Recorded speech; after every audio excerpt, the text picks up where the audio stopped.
Baik, Assalamualaikum warahmatullahi wabarakatuh. Waalaikumsalam. Sobat PBB, kita ketemu lagi dalam podcast Ngobrol Caleg.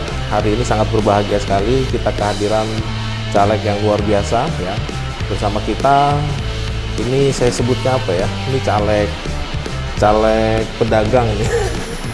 Caleg pedagang, caleg pasar, dan kita nanti akan ngobrol lanjut mengenai sosok yang satu ini nih.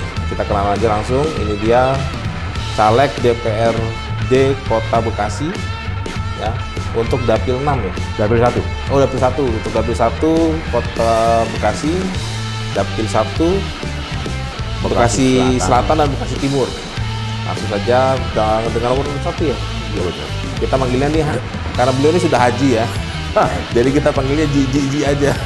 Nah, ini Pak Haji Haji Kadirullah Siap. SE. Dulu. Assalamualaikum warahmatullahi wabarakatuh. Waalaikumsalam warahmatullahi wabarakatuh. Ji, ini Sobat PP juga perlu tahu bahwa Pak Haji Kadirullah ini adalah Ketua DPC Kota Bekasi. Ya. Jadi beliau ini yang punya Kota Bekasi lah dari PBB gitu ya. Dan mudah-mudahan kita doakan beliau lolos jadi anggota Dewan untuk DPRD Kota Bekasi periode 2024-2029. Ji, kita ngobrol-ngobrol dulu. Ini kan Pak Haji ini kan, ini Sobat PB yang perlu kain ya, yang perlu kain, perlu bikin seragam dan sebagainya. Ini beliau nih ahlinya nih, dan beliau punya toko di pertokoan Kranji untuk khusus kain ya, Ji, ya? Tekstil. Nah, jadi silakan yang perlu tekstil, perlu kain ya, mau bikin bahan, mau bikin baju kantor, baju apa, ini bisa menghubungi Haji Kadir di pertokoan Kranji. Nah, yang saya mau tanya nih, Ji. Ya. Ini kan kondisi kemarin kita lihat di Tanah Abang misalkan ya, itu kan udah mulai banyak yang sepi segala macem gitu. Kolab lah ya. Kolaps. Nah, ini kejadian nggak di toko Kranji nih? Wah, kejadian. Jadi ada sejarah ya. Sejarahnya itu ada di pertokoan Kranji itu juga yang umur sampai 60 lebih masih ada yang jadi pedagang juga ya. Jadi dia bilang, selama ini gua dagang, dibilang kan, dari kecil gua dagang sampai sekarang. Maaf ya saya bilang gua aja gitu, kita lebih santai ya. Itu sekarang inilah yang dia merasakan parahnya ekonomi di pasar tradisional. Jadi wajar bila sekelas pasar grosir di Tanah Abang se-Asia gitu kan, imbasnya pun parah. Apalagi di pasar tradisional. Ini juga pasar tradisional ini ya, mungkin kalau yang saya perhatikan, karena saya memperhatikan di Kota Bekasi. Di Kota Bekasi ini ada lebih 14 pasar tradisional. 14 ini hancur semuanya. Kalau kita lihat di tempat saya ya, di pertokoan Kranji, itu hampir kurang lebih itu 40%, 30% itu pasar toko banyak yang tutup itu. Udah hampir setengahnya dong ya? Hampir setengahnya itu. Itu tutup permanen, Ji? Tutup. Kebanyakan mereka itu ada yang tutup permanen, ada juga ya dia alih profesi. Karena begini loh, biaya operasional di pertokoan itu dengan di luar pada pertokoan lebih besar di pertokoan. Karena sewa. Karena yang pertama itu retribusi. Listriknya tentu beda. Listriknya kan dia bisnis, bukan dengan bukan seperti kita listrik rumahan kan, dia lebih bisnis. Jadi artinya banyak yang hancur. Dan ekonomi parah ini, kita dulu waktu zaman Covid ya. Covid itu kan sempat pemerintah tutup sekian minggu, tutup sekian ini, itu kan ada ininya. Zaman Covid itu masih ada orang beli. Zaman Covid justru masih ada. Justru masih ada. Dan sekarang ini lebih parah daripada zaman Covid gitu loh. Sekarang ini. Jadi tingkat keparahannya itu saya prediksi, saya juga nggak ngerti ya, apa daya beli sangat lemah kali ya di kalangan masyarakat bawah. Karena kalau saya perhatikan katanya, gitu kan, ini katanya, saya juga ngerti juga loh kalangan atas ini. Katanya kan ekonomi meningkat. Ya. Meningkat dari mananya gitu loh. Harusnya kita kita telusurin lagi karena saya ini sendiri ini pelaku ya. Ya. Jadi kita tahu banget bagaimana daya beli di setiap pasar tradisional ini, bagaimana seperti yang dulu lagi itu kan beda jauh gitu kan. Pasar tradisional ini terakhir saya merasakan ya memang ada pasang surutnya ya. Waktu rame-ramenya belum ada TikTok, belum ada online, itu kita masih enak tuh. Itu sekitar tahun 2010 lah sampai 2000. Jauh banget tuh. Iya. 2010 itu masih enak-enak dagang gitu. Sampai 2000? Dari 2007. Kalau TikTok kan baru aja Ji sebetulnya. Baru aja memang. Dari 2007 sampai sekitar 2015 itu masih enak ya. Masih enak lah. Dan sudah kesana udah mulai merosot. Masih ya, cuman nggak udah mulai merosot. Nah sekarang kan signifikan. Benar-benar turun ke bawah. Satu faktor daya beli mungkin ya, atau mungkin faktor digitalisasi kali Ji ya, dengan faktor TikTok Shop yang kayak gitu-gitu tuh. Itu jelas, itu sangat berefek sekali gitu kan. Karena sekelas pasar regional Tanah Abang aja hancur karena mereka itu. Jadi harusnya mungkin menurut saya ya yang kurang memahami tentang itu, harusnya bolehlah kita impor kan bahan baku. Jangan barang jadi yang boleh diimpor gitu loh. Karena efeknya ya itulah ke pasar tradisional. Sekarang kita berpikir begini aja ya. Kemarin saya sempat lihat di TikTok itu celana pendek buat laki-laki itu, masa iya 100 biji itu kita dapat 6 atau dapat 7 gitu loh. 100.000 maksudnya. 100.000 Dapat 6. dapat 6 pieces. Satunya 15.000, 20.000 ya. Sekitar segitulah. Jadi artinya bagaimana home industry yang ada misalnya di Tasik yang dulu dia banyak komoditi bergerak gitu kan, menyaingi harga ini, nggak mungkin kan, berat lah karena dia kan biaya operasional, biaya ini tiba-tiba dia ngimpor dengan gampangnya, dia ngejual celana pendek itu. Dan itu udah untung ya? Iya ya pasti untung lah. 100.000 6. 100.000 6. Itu Cina ya, barang Cina ya? Itu barang impor lah. Impor mungkin dari Cina kali kan. Nah itu efeknya kemana? Ya ke pedagang-pedagang kaki lima. Sekarang boleh lihat pedagang-pedagang kaki lima yang biasanya itu biasanya dulu sering gelar tuh kan, yang jual celana pendek, yang jual ini. Sekarang udah mana ada? Hancur lebur. Kalau yang impor itu dijualnya via apa? Ya online. Oh. Online. Jadi saya juga ngelihat di online gitu kan. Jadi saya berpikir bagaimana buat menghidupkan home industry kalau seandainya terlalu bebas impor seperti ini. Karena Cina itu mungkin kan dia juga home industry di sana, cuman kan dia sudah canggih ya, dia udah punya mesin canggih, biaya ini juga canggih. Jadi dengan dia menjual begini pun dia udah dapat untung kan. Nah sekarang boleh dilihat, itu dulu kan terkenal tuh Tasik itu, yang produksi home industry. Boleh, saya rasa banyak yang tumbang. Jadi, banyak yang tumbang. Kalau maksud saya gini, misalkan di pertokoan Kranji ya, kalau memang barang impor itu kan lebih murah, kenapa kemudian kayak pedagang Pak Haji atau teman-teman gitu ya, itu juga jual barang impor? Bisa nggak? Secara kualitas barang impor yang tekstil ya, kita ngomongin tekstil ya. Kalau tekstil ini berpengaruh sih sangat juga ya, sangat berpengaruh dengan pabrik-pabrik yang ada banyak di Bandung kan. Pabrik-pabrik tekstil yang di Bandung itu buat bersaing barang-barang impor itu juga dia berat juga. Ya kan, imbas pasti ada ya, imbas terhadap pabrik. Ya, imbas terhadap pabrik. Dan kalau saya, karena saya pedagang tekstil eceran, kadang-kadang juga main glosir juga, kalau ada yang pesan banyak pun kita layanin gitu kan. Kalau buat eceran itu udah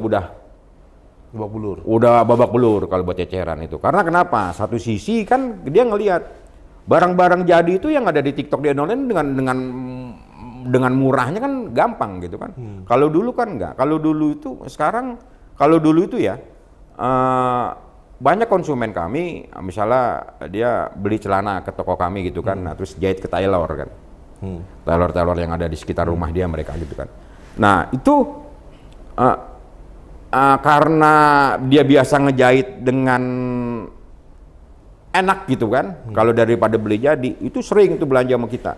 Nah sekarang ini itulah entah tadi karena daya beli langsung lemah, biaya operasional buat penjahit pun tinggi, bahan pun tinggi, akhirnya mereka kembali ke barang-barang jadi tadi.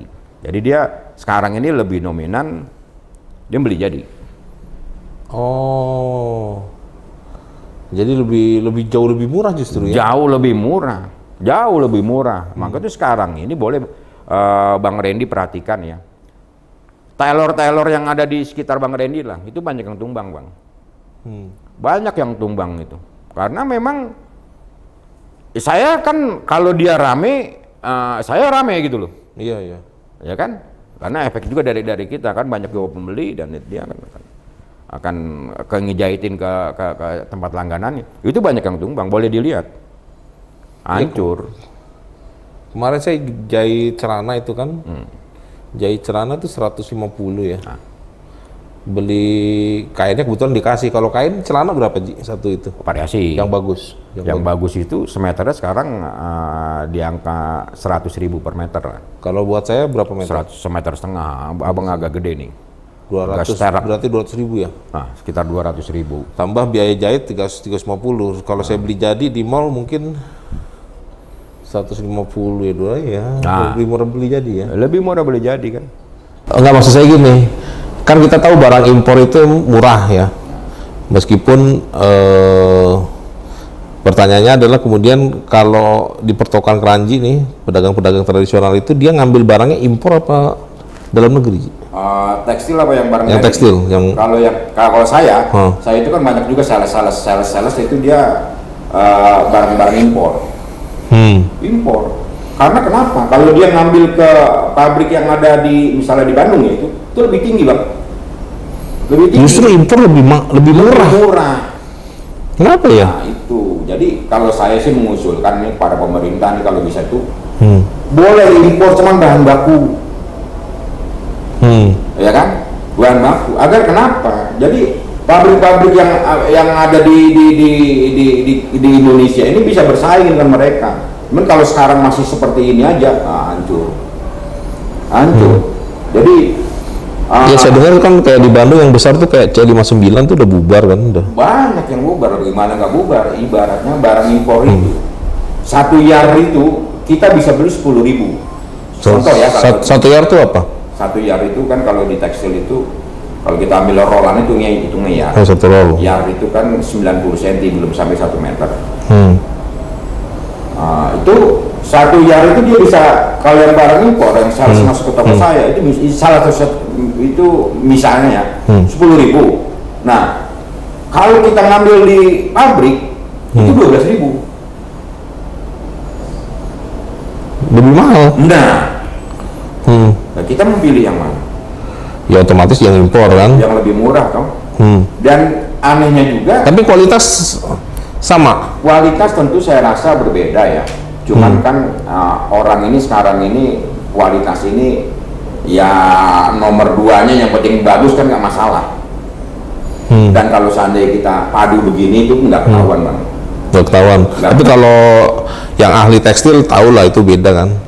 Ya saya sendiri kadang-kadang susah buat membedakan. Oh udah nggak ada bedanya justru ya? Nggak ada bedanya. Cuman kan kalau di tekstil ini kan satu benang ditarik aja itu udah berpengaruh itu buat produksi.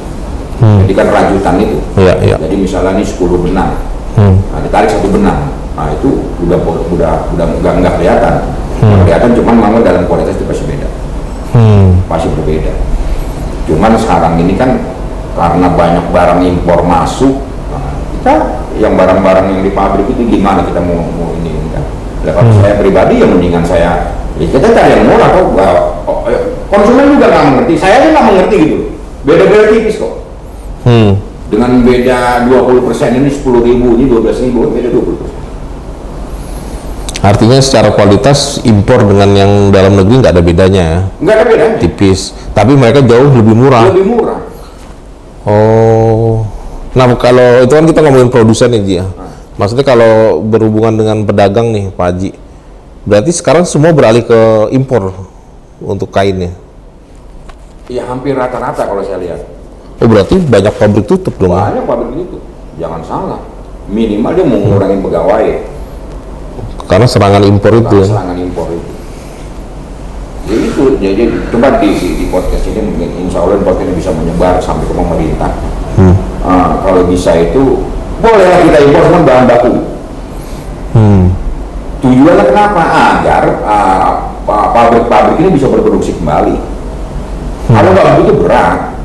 Atau mungkin ada ini ya Ji ya, dibantu subsidi atau apa gitu ya untuk. Bisa jadi. Pertanyaannya kan gini, kenapa impor yang jauh di negeri sana gitu ya, ada proses shipping, ada proses apa, kok bisa lebih murah dengan kita yang cuman selemparan batu dari Bandung misalkan? Nah itu dia, karena kan begini juga kan. Bahan baku pabrik-pabrik yang ada di sini kan banyak kan impor juga kan. Impor dari Cina misalnya. Nah, sedangkan si Cina ini dia udah punya barang kan, udah punya barang baku kan, tinggal proses produksi. Nah, di sini ini kan di pabrik ini dia mungkin bahan bakunya impor dari dia. Jadi berapa kali dia dengan mudahnya kan, dengan teknologi maju, dengan ini sekarang kita mungkin pabrik teknologinya belum secanggih mereka itu. Ya itu maksud saya, mungkin perlu ada intervensi teknologi supaya bisa lebih murah gitu. Itu salah satunya mungkin seperti itu. Dan kalau seandainya impor barang jadi ditutup, nah itu kan model-model home industry itu bisa itu Bang. Ya. Bisa hidup kembali itu. Jadi jangan saya ceritakan tadi kan, celana pendek buat kita buat santai-santai itu, masa ya 100.000 dapat 6? Saya aja nggak kepikir loh berapa sih ini modalnya nih. Dan ini kan jual dia pun udah dapat untung. Iya. Nah, berarti artinya ongkos produksinya jauh lebih murah daripada 100.000 dapat 6. Nah itu, nah sekarang lagi juga mereka ini ngejual kan bukan di toko. Jadi kamar dia aja tinggal dibikin di remen seperti wah ini kan kita lihat seperti itu kan. Kalau nggak ada biaya dia kan. Nah kalau kita di pertokoan keranji, di pertokoan tradisional itu biaya personal tinggi Bang. Ya retribusinya lah, ininya lah, listriknya lah, itu kan tinggi biaya personalnya. Belum kalau pedagang yang nggak punya toko sendiri ya. Nah kalau nggak punya toko sendiri dia ngontrak kan berapa ininya kan. Dan sekarang di tempat saya itu ada beberapa pedagang yang misalnya lari dia ke kuliner, dia dagang di rumah akhirnya kan. Nah, udah nggak dagang di Keranji, udah ada yang tutup tuh, ada yang tutup total. Berarti itu tutup total, tutup permanen ya? Iya, ada yang tutup permanen, udah bingung aja buat bayar listrik aja dia udah bingung gitu kan di biaya operasional di pertokoan itu kan. Dan itu terjadi bukan di pertokoan Keranji aja. Itu mungkin kalau menurut saya kalau kita bicara Kota Bekasi ya, udah saya bilang tadi 14 lebih pasar tradisional di Kota Bekasi ini sama kejadiannya. Cuman yang kalau masih stabil saya lihat tuh toko emas misalnya. Cuman toko emas ini kan menurun, cuman nggak separah kita. Kalau kita kan benar-benar drastis mungkin ke bawah. Dan sekarang kalau bagi ada yang mereka punya modal besar atau mungkin ada sanak saudaranya yang bisa ngebantu dia tuh ke sekarang itu keluar dari pertokoan Keranji, dia kontrak ruko di pinggir-pinggir jalan loh, dia kontrak ruko 2 ruko sekian kan. Wah, dia dagang kayak contoh Mas, dia dagang-dagang kayak di ruko-ruko begitulah. Ya. Nah itu biaya dia dengan biaya desain pertokoan lebih gede biaya pertokoan. Sedangkan ruko ini 2 ruko nih. Kalau di pertokoan ini misalnya cuma satu kios itu ukuran 3x2, 3x3 misalnya, atau 3x4 misalnya. Biaya operasional lebih mahal di pertokoan. Loh kok bisa? Wah itu karena di sini kan dia ini nggak, kalau di yang di ruko-ruko itu kan nggak terlalu tinggi Bang. Ada retribusi kan kagak ada. Ataupun kalau seandainya ada paling-paling kan berapa lah, nggak sebanding dengan di pertokoan. Apalagi di pertokoan kami ini kan dikelola dengan swasta kan. Swasta itu memang dikelola dengan swasta, pertokoan rapi, bersih, memang ada jaminan gitu kan. Cuman biaya operasional agak tinggi. Gitu. Dulu pertokoan Keranji itu kan di rehabnya itu tahun 2017 itu udah pindah ke toko yang baru itu. Itu dia akhirnya diambil alih sama swasta pengelolaannya. Cakep. Jadi kita pun ada perjanjian dengan swasta, jangan ada kaki lima. Kalau dulu kan musuhnya pedagang pertokoan itu kaki lima dulu musuhnya. Bukan ada musuh ya, bukan ada musuh. Iya. Itu adanya kaki lima pun karena aparat yang bermain sebenarnya menurut saya begitu. Karena kayak di Tanah Abang, jadi orang nggak ngapain jauh-jauh masuk ke dalam, di depan juga udah dicegat. Kan dulu begitu kan. Dan biasanya kan dia dikasih sedikit, ya lama-lama jadi banyak gitu lebar ya. Nah, itu dulu seperti itu. Jadi ada perjanjian saya dengan Kalau Keranji rapi ya? Alhamdulillah rapi. Kaki lima nggak ada? Nggak ada. Kalau di dalam pertokoan Keranji itu nggak ada. Jadi kita ambil ini dulu sama mereka itu, jangan sampai kejadian seperti pasar-pasar yang dulu itu kan, karena sekarang zaman sudah berubah. Ya alhamdulillah sampai sekarang ini saya jadi ketua pedagang di pertokoan Keranji itu, dari awal pertokoan Keranji itu dari 2017 sampai sekarang. Oh, Pak Haji ketua pedagang? Ketua pedagang. Asosiasi Pedagang Keranji. Ya, kalau di ini sebutnya kan RWP, Rukun Warga Pedagang. Rukun Warga Pedagang. Yang ketua Rukun Warga Pedagang yang jadi ketua partai di Kota Bekasi ya. Mungkin baru saya kali. Nah, ini lanjut nih Ji. Pak Haji kan nyalek sebagai anggota DPRD Kota Bekasi ya.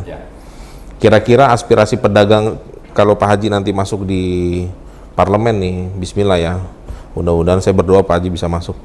Supaya ada perwakilan pedagang di dalam kan. Jadi saya DPRD itu kan perlu berbagai macam orang dengan latar belakang yang beraneka ragam supaya kemudian aspirasi itu bisa masuk kan. Dan Pak Haji ini saya lihat unik gitu.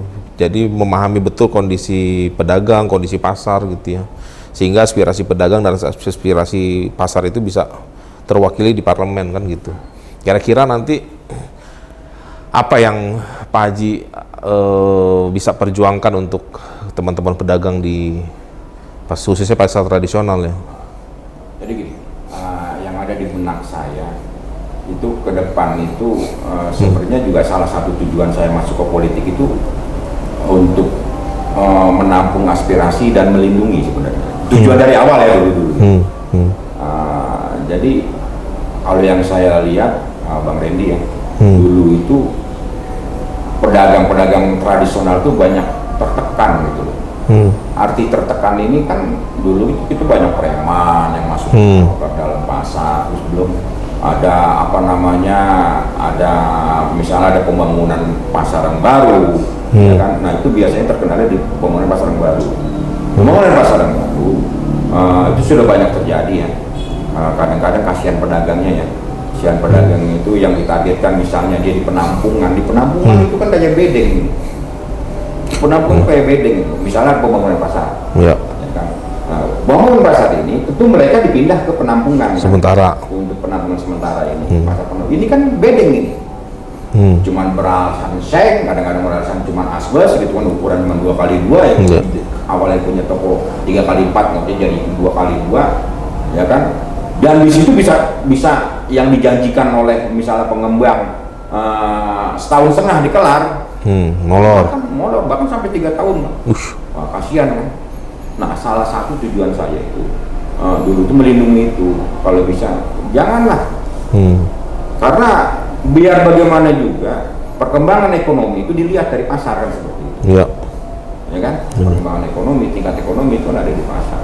Jadi saya lihat, itulah awal saya agak greget gitu kan desa ini pedagang pertokoan Keranji ini nggak ada ketua pedagang pada saat itu ya, kebetulan ada cuman nggak aktif. Jadi saya nggak ingin seperti itu gitu. Jadi itu tadi, jadi niat saya itu saya masuk ke dunia politik itu salah satunya itu ya alasannya. Karena saya melihat sedih lah kalau dulu saya melihat pedagang-pedagang itu yang dia udah beli kios mahal, dia beli ini mahal, nggak pintar depan dia di hidung dia ada daging kaki lima misalnya kan, itu kasihan. Itu premanisme masih ada sih? Sekarang udah nggak ada. Sekarang udah nggak ada. Kalau dulu mah iya bang, kalau dulu itu kita dagang itu kayak jam segini aja nih banyak nih preman masuk ke dalam dengan mabok gitu kan. Nah, alhamdulillah dulu itu di Pertokoan Keranji itu ada salah satu tokoh yang mau menjaga Pertokoan Keranji, namun udah almarhum. Namanya juga saya ke abang saya juga, namanya Bang Didi. Bang Didi, Bang Adrisin. Nah, alhamdulillah pas keamanan itu pegang dia, kagak ada yang berani masuk Pertokoan Keranji. Nah, itu.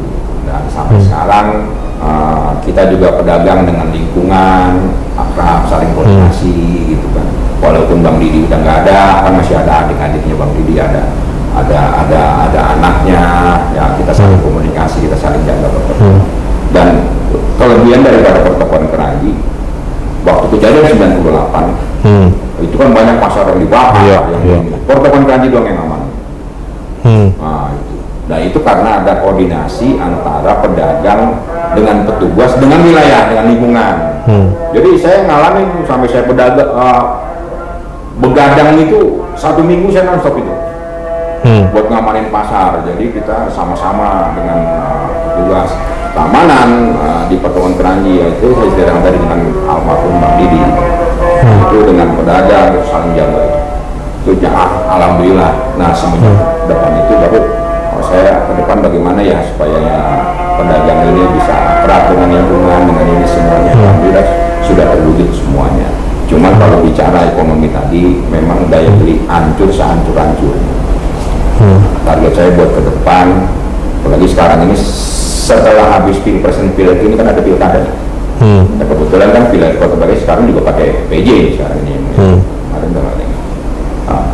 Saya bilang boleh jadi wali kota sampai sejauh mana program dia buat kepentingan pasar, di pasar tradisional Kota Bekasi. Apa target dia ke depan? Apa ini dia ke depan? Jadi saya dukung. Kalau seandainya dia bisa minimal bisa menghidupkan kembali pertokoan-pertokoan yang ada di Kota Bekasi. Dulu awalnya belum ada online, belum ada TikTok. Kita dengan ini ya, dengan apa? Dengan mall. Persaingannya kita kan. Dengan mall bersih. Nah, bagaimana supaya konsumen ini kembali lagi ke pasar tradisional? Kita bersihin lagi itu pasar. Jadi kalau di Pertokoan Keranji, alhamdulillah sih lingkungan kita bersih. Buat dibandingin dengan pasar-pasar tradisional yang lain ya, kita masih bisa ngimbangin lah. Nah, itu kita akhirnya kembali lagi lah konsumen tadi yang biasa ke mall kembali lagi ke pasar tradisional gitu. Nah, sekarang ini udah susah nih. Kalau sekarang ini karena kita bersaing dengan TikTok, dengan online, itu udah berat. Nah, sekarang itu buat ke depan, buat pilkada ini, oke, saya pilih siapapun, cuma bisa nggak ngatasin. Nah, salah satu ngatasin itu. Dan yang kedua, bila ada revitalisasi pasar, gitu, selamatin pedagang, jangan ngambil duit pedagang aja gitu. Jangan kata kasarnya ya, saya kan besar di sini, gede di sini gitu kan. Jangan menggarong duit pedagang aja gitu. Kasihan di penampungan sampai sekian tahun yang seharusnya sekian tahun kelar, kasihan. Dan saya sempat kemarin itu ketemu dengan salah satu pengembangnya. Kebetulan sahabat saya juga ya, dia di kontraktor pembangunan pasar. Jadi saya ceritakan tentang pasar tradisional sekarang ini. Terus dia bilang begini, langkah ke depan bagaimana? Ente buat kalau seandainya pasar ini ente bangun sekarang ini dia sedang membangun di Kabupaten Bandung, salah satu pasar Kabupaten Bandung. Bagaimana langkah ente? Cerdas juga tuh. Dia bilang saya akan menghidupkan pasar tradisional ini dengan cara bagaimana supaya lingkungan yang ada di situ kembali ke ini. Dia akan mengadakan misalnya pengajian, dibikin masjid misalnya yang agak cakep gitu. Diadakan ceramah lah tiap minggu, karena di lingkungan itu nuansanya lebih condong ke muslimnya ya. Dia akan, kalau di mall-mall kan musik nih. Nah, mungkin kalau dia ini diisi dengan pengajian dengan ini cakep itu. Cuman pesan saya bilang kan, kebersihan dijaga, terus keamanan kenyamanan pedagang diutamakan. Itu cakep juga tuh. Kebetulan dia sahabat saya, namanya Pak Insinyur Engkus. Nah ini Ji, ini kan ini sobat PBB ya. Ini sesi kita ini menarik banget karena Haji Kadir ini menguasai betul masalah pedagang, masalah pasar gitu ya. Yang kita belum dengar nih ceritanya nih gimana ceritanya sih? Apa Pak Haji ini dari dulu emang jadi pedagang apa baru-baru aja jadi pedagang? Saya pedagang udah lama, Bang. Jadi saya ini dulu lulusan Jayabaya ya. Tahun 91 saya masuk Jayabaya. 96 saya wisuda itu. 96? 96 wisuda saya 96. Mungkin itu salah satu lulusan sarjana yang nggak pernah ngelamar kerja itu saya kali ya. Jadi saya di saat saya kuliah aja, pada saya udah dagang, Bang. Udah buka yang di Keranji sini? Udah, cuman saya dulu dagang sepatu. Oh, Dagang sepatu. Saya di itu jadi teman-teman biaya dengan orang tua saya udah biaya sendiri. Hasil dagang sepatu itu. Hasil dagang sepatu itu, jadi udah paham banget lah lingkungan kuliah bagaimana. Nah, jadi pas keluar dari kuliah itu ya karena dagang pada saat itu masih enak ya, masih kita bisa menikmati. Dulu kan bensinnya cuma 700 perak per liter kan, 900 perak paling mahal itu pada saat itu ada kenaikan. Saya nyaman-nyaman aja, sehari itu di kantong saya maaf aja 500.000 nggak kurang. Pada saat itu 500.000 zaman itu ya? Nah, zaman itu berapa lah zaman sekarang kan? Saya aman-aman aja itu. Saya mau kemana aja udah laga-laga buah dah kalau kata orang Bekasi kan. Saya kan keturunan Minang, Pak. Saya lahir di. Oh, pantes nih ya. Jiwa darah pedagang. Dan bahasa saya kadang-kadang kalau yang nggak belum baru kenal sama saya itu, oh lu orang Betawi asli ya. Karena kenapa kita kan kita kalau saya berprinsip di mana bumi dipijak, situ langit dijunjung. Jadi kita dengan lingkungan, dengan siapa aja kita harus baik. Kita harus bersinergi dengan mereka, berbaik-baik dengan mereka. Dan alhamdulillah kan kita berteman dengan baik akan bertemu dengan orang baik juga gitu, dan hasilnya pun akan baik-baik juga. Saya berprinsip seperti itu. Tadi dari kuliah udah dagang, terus lanjut terus sampai sekarang. Sampai sekarang. Oh. Dan saya belum pernah melamar di suatu perusahaan saya ingin jadi pegawai gitu, belum pernah saya. Berarti benar-benar pedagang dari awal sih? Saya pedagang murni berarti. Dari kita kuliah aja udah dagang. Terus ini tiba-tiba nyasar ke PBB gimana ceritanya? Nah, nyasar ke PBB itu banyak sejarah yang saya alami. Umur saya sekarang udah 50, saya kelahiran 72 ya, udah 51 lebih mungkin. Pak Haji 51? Ya, saya kelahiran 72. Kelihatannya kayak 50 ya? Beda-beda tipis. Beda-beda tipis lah. Saya itu dari kecil di pasar, Bang. Dari kecil di pasar. Dari kecil dong di pasar? Iya. Orang tua pedagang juga? Pedagang juga. Oh, oke. Jadi saya itu dulu kecil saya di Pulau Gadung.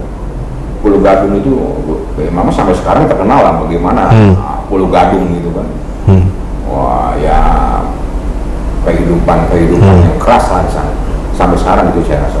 Alhamdulillah orang tua saya pindah ke Keranji itu saya saat SMP kelas 2 tuh bapak saya udah pindah.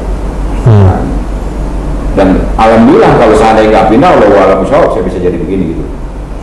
Karena kalau nggak hijrah itu hancur kita. Hancur karena lingkungan. Pergaulan di lingkungan. Saya kelas 1 SMP aja pernah saya bolos sekolah sebulan itu. Bolos sebulan.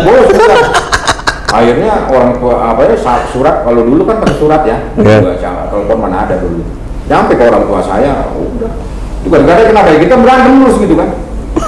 Jadi pas sampai SMP aja sudah bolos sebulan itu. Udah akhirnya. Itu bolos kemana Ji? Orang mau bolos sehari 2 hari. Kalau dulu zaman dulu, kalau saya karena lingkungan di Pulau Gadung. Di Pulau Gadung itu kan lingkungannya dekat dengan terminal Pulau Gadung, pasar Pulau Gadung, terus dengan ini tuh kalau kita sebut kiran itu buat perpanjang bis umum. Kehidupan keras lah kalau di sana. Jadi pernah teman saya juga saya ajak tuh. Jadi misalnya si A nih saya ajak 3 hari Si B kan saya ajak 3 hari, si C saya ajak 3 hari. Itu nongkrong di mana? Karena abang bilang begitu kan. Kadang-kadang saya sambil dagang TTS. Oh, tetap aja dagang. Lu nggak sambil dagang. Bolosnya produktif ya. Boleh produktif. Nah, terus yang ini terus udah gua mau lu ngajakin bolos mulu, gua mau sekolah dulu. Akhirnya saya dikeluarin dari sekolah. Sempat dikeluarin ya karena baru sebulan kan. Baru sebulan. Ini nggak ada yang tahu loh, ini ketua DPS Kota Bekasi pernah dikeluarin dari sekolah. Itu kan dulu kan SMP. Terus hijrah ke Bekasi. Hijrah ke Keranji. Itu waktu SMA atau enggak, waktu SMP kelas 2. Oh, kelas 2. Oke.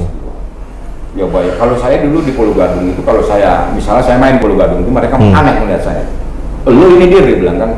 Kalau dulu tuh saya bang, dulu kan mereka itu kecil, pendek, hitam, dekil. Itu. Terus sekarang ini kalau saya soalnya bisa udah putih banget nih kalau menurut mereka ini. Ini udah bersuluh sekarang loh, gitu kalau yang masih teman-teman yang masih ada ya di situ. Oke. Gitu bang. Itulah kayak kehidupan keras. Terus ke PBB gimana ceritanya? PBB itu saya tuh pergi haji 2017. Pergi haji ya. Oh, ini ceritanya ini mantan preman hijrah nih ceritanya ya. Saplah. Sampai naik haji. 2017. Alhamdulillah. Naik haji 2017 dan alhamdulillah saya lagi itu dapat Ustadz pembimbingnya itu Ustadz Salim Mindani. Oh ya. Ketua Dewan Dakwah Kota Bekasi. Ya. Saya pas di Mekah itu saya nonton TV tuh.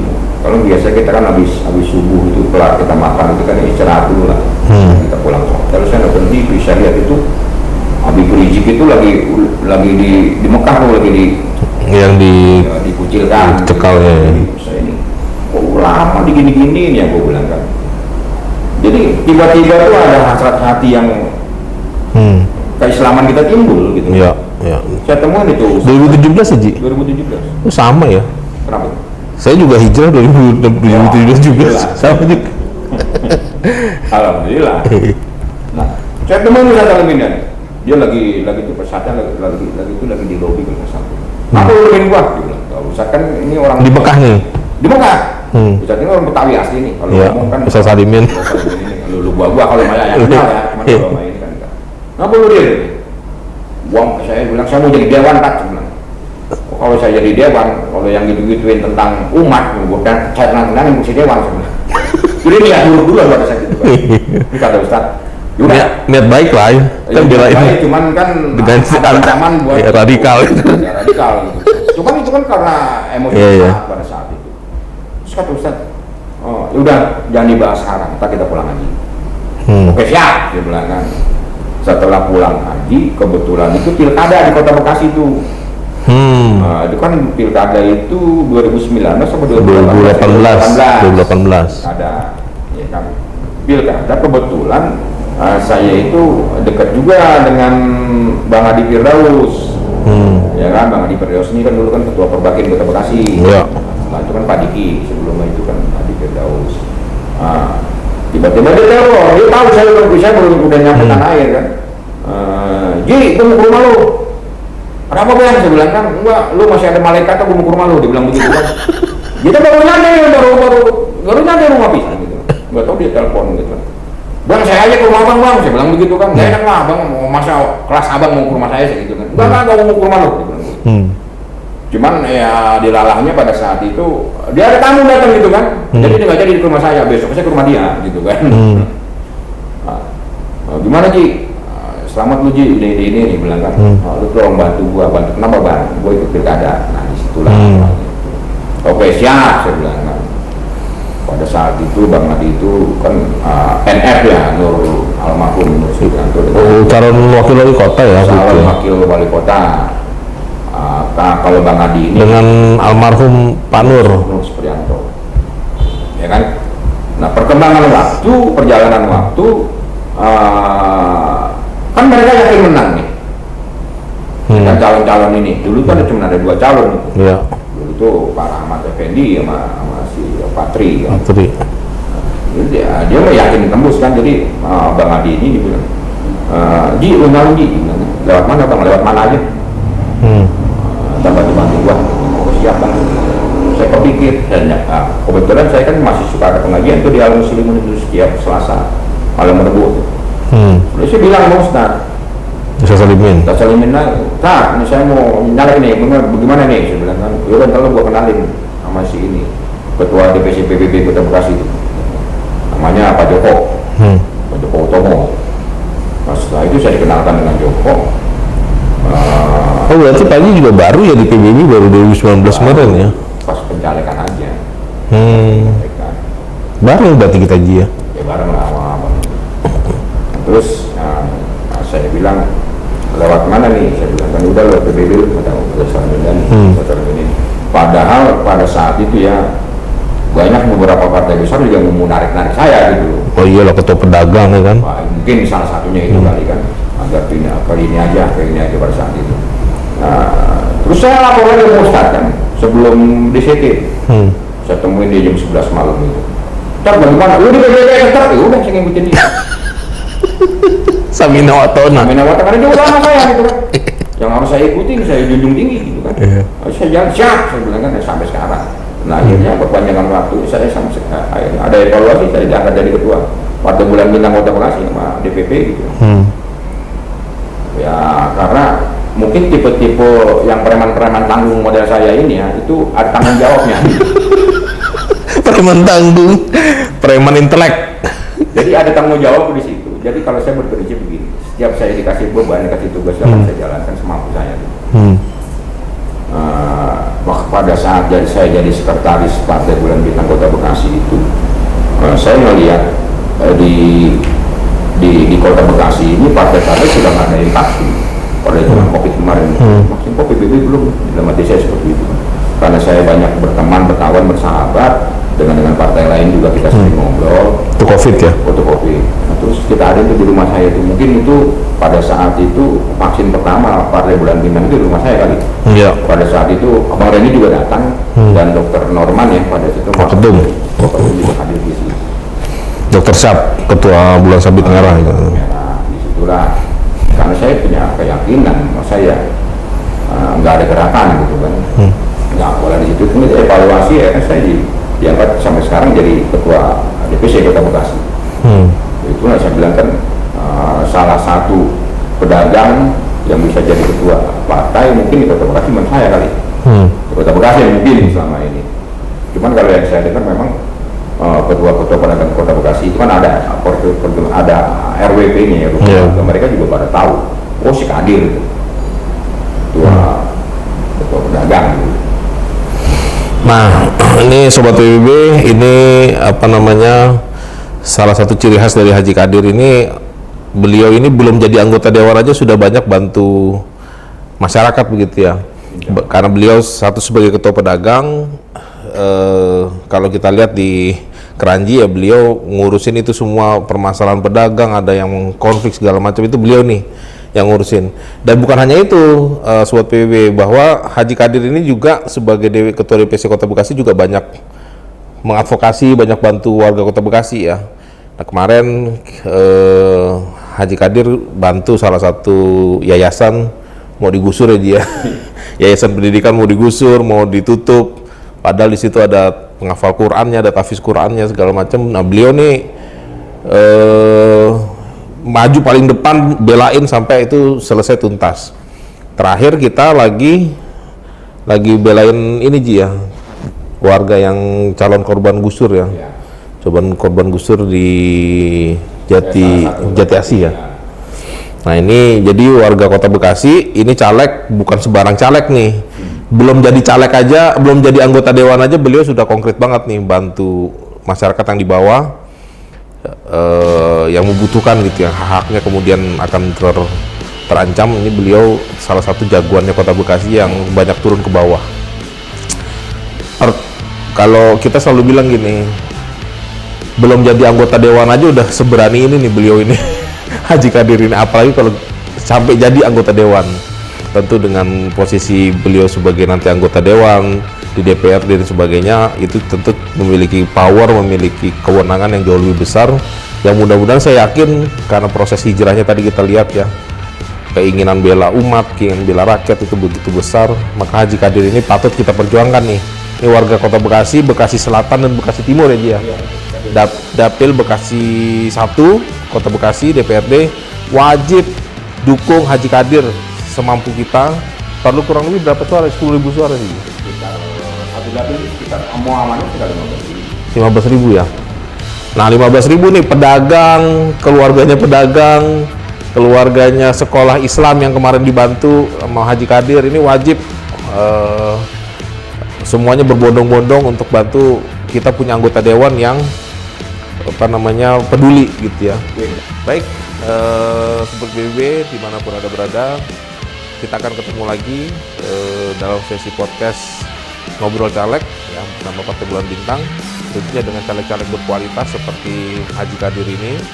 Masih akan banyak lagi, tonton terus, like, share, and subscribe channel PBB Official ya, supaya Anda dapat mengikuti terus perkembangan caleg-caleg berkualitas yang akan membawa Indonesia untuk menuju generasi emas di tahun 2045 khususnya Kota Bekasi. Caleg berkualitas untuk Indonesia yang lebih baik. Saya Rani Bagas sudah undur diri. Assalamualaikum warahmatullahi wabarakatuh.